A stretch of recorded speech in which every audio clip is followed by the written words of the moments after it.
Hi, boys and girls, and welcome to the Candy Shop.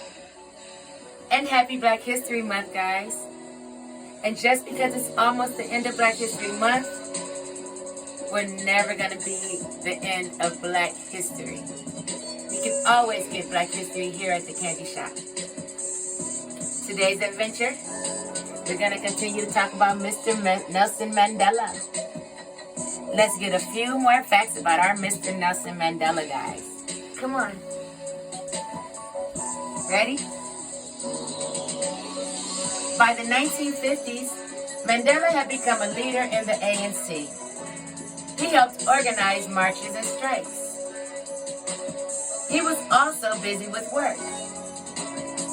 In 1952, he and his friend Oliver Tambo set up the first black law office in South Africa. Mandela left early in the morning for work. In the evenings, he had ANC meetings. Many times, he did not get home until late at night. His children were already sleeping. His oldest son asked why his father was not there more. Mandela tried to explain. He tried to explain that he was working to make a better life for millions of black Africans. That was Mr. Mandela, the first black law office in Africa. Powerful. In 1956, Mandela was arrested along with 155 other activists.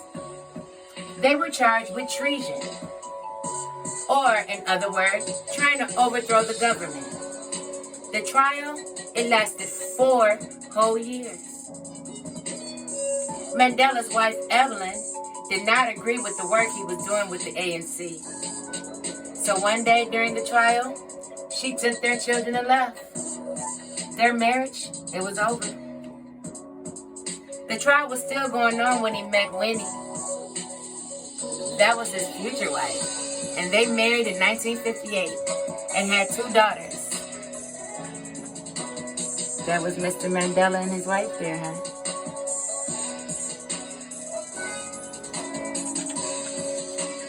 The trial finally ended in 1961. Mandela and those tried with him were found not guilty. Yay! After the trial, Mandela went into hiding. The government was watching him very closely. It was too dangerous for him to do his work with the ANC out in the open. He moved often so the police could not find him. He met with the other ANC members in secret. Mandela said peaceful protests were not working, and it was time to take stronger action. He helped create a military branch of the ANC and became its leader. Mandela traveled to other countries to get their help. He also trained to become a soldier. It's Mr. Mandela right there. He was ready to fight. After trying every other avenue, after trying everything else. Mandela visited London while traveling to other countries to get support. There he was in London, guys. He traveled all over the world to seek people that would protest with him, to support him in his fight against equal rights for all people. Soon after Mandela returned to South Africa, he was arrested. This time, he was found guilty.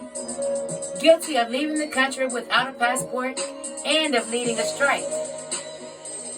He was sentenced to 5 years in prison, guys. Now, this is the second time he went to trial for this, right? For fighting for freedom. This time he was found guilty. While he was serving his sentence, he was put on a trial again. This time he was charged with trying to overthrow the government. On July 11, 1964, he was sentenced to spend the rest of his life in prison. Mandela was 45 years old. He was sent to the Robben Island prison off the coast of Cape Town. His cell was very small. When he lay down to sleep, his head touched one wall and his feet touched the other. His bed was a thin mat on the floor.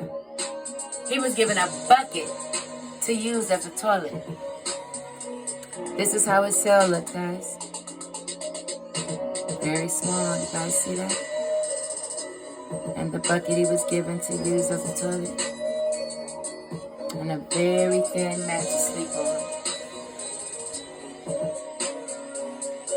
During his first years of prison, Mandela could have only 2 visitors a year.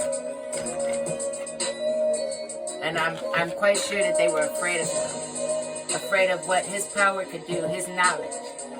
As he was fighting for the freedom of his people. All he wanted was equal rights. Next segment, guys, will be on Free Mandela. We'll continue tomorrow. But remember, guys, knowledge is power. And we need our power. We need our power to secure our future, right? Knowledge is power. And we get our power by reading books. So remember, guys, get your knowledge. Gain your power. Read a book. See you next time.